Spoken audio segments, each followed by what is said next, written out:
Picture this. It's 2024. Somewhere in the world, 70,000 people are standing in a stadium in the dark.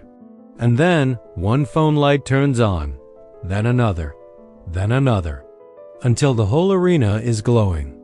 And through the speakers comes a voice that hasn't been heard in over 20 years, an opera singer, a grandmother, a woman who dreamed her whole life of singing in stadiums just like this one. She never made it, but somehow, in 2024, her voice reached every one of them. That story, that moment, is the one nobody tells when they talk about Taylor Swift's $2 billion empire. Her name was Marjorie Finlay. She sang with the Puerto Rico Symphony Orchestra. She had her own television show. She toured South America. She was classically trained, fiercely talented, and she spent her life chasing stages that were just out of reach. She died on June 1, 2003. Taylor Swift was 13 years old. She never saw a single album. She never heard a crowd scream for her granddaughter. She never knew.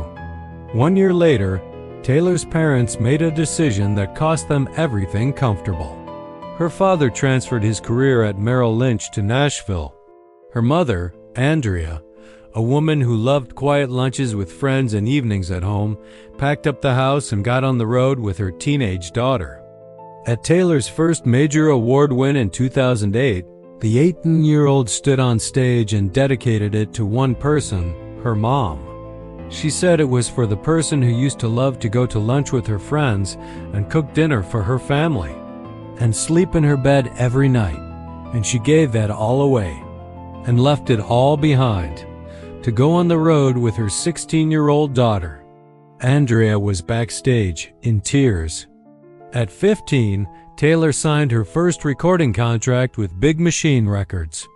The label kept the masters, the actual recordings, the copyright to the sound of her voice on every song she'd make for the next 13 years.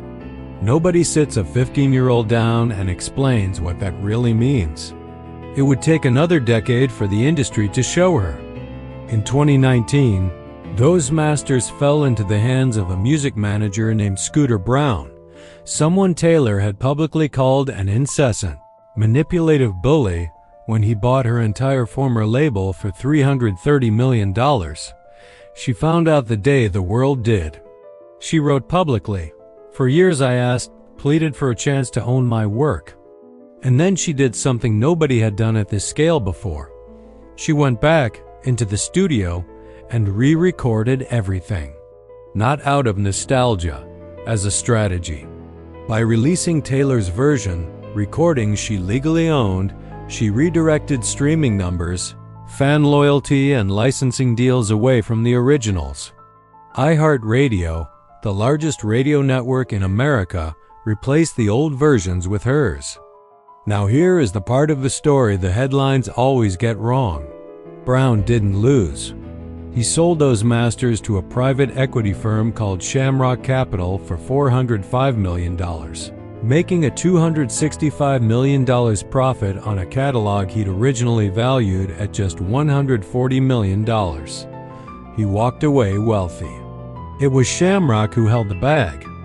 They watched Taylor's strategy slowly drain the value out of the originals they'd paid hundreds of millions for. 5 years of eroding streams, redirected licensing, and a fan base that had moved on. And in 2025, they sold everything back to Taylor. But first, the Eras Tour. 149 shows across 5 continents. Over 10 million people in attendance. The Federal Reserve mentioned her by name in its official economic report. 2 shows in Denver added $140 million to Colorado's GDP. The Wall Street Journal coined the term Taylornomics. Final ticket revenue, $2.077 billion. The highest grossing tour in human history. And here is the detail that stops me cold every time I think about it. At the end of the U.S. leg, Taylor gave $100,000 bonuses to every truck driver who hauled her stage from city to city. Her father, the same man who had transferred his career to Nashville for her, personally delivered the checks. With her handwritten notes, The CEO of the trucking company told Rolling Stone, "A lot of these drivers are not homeowners.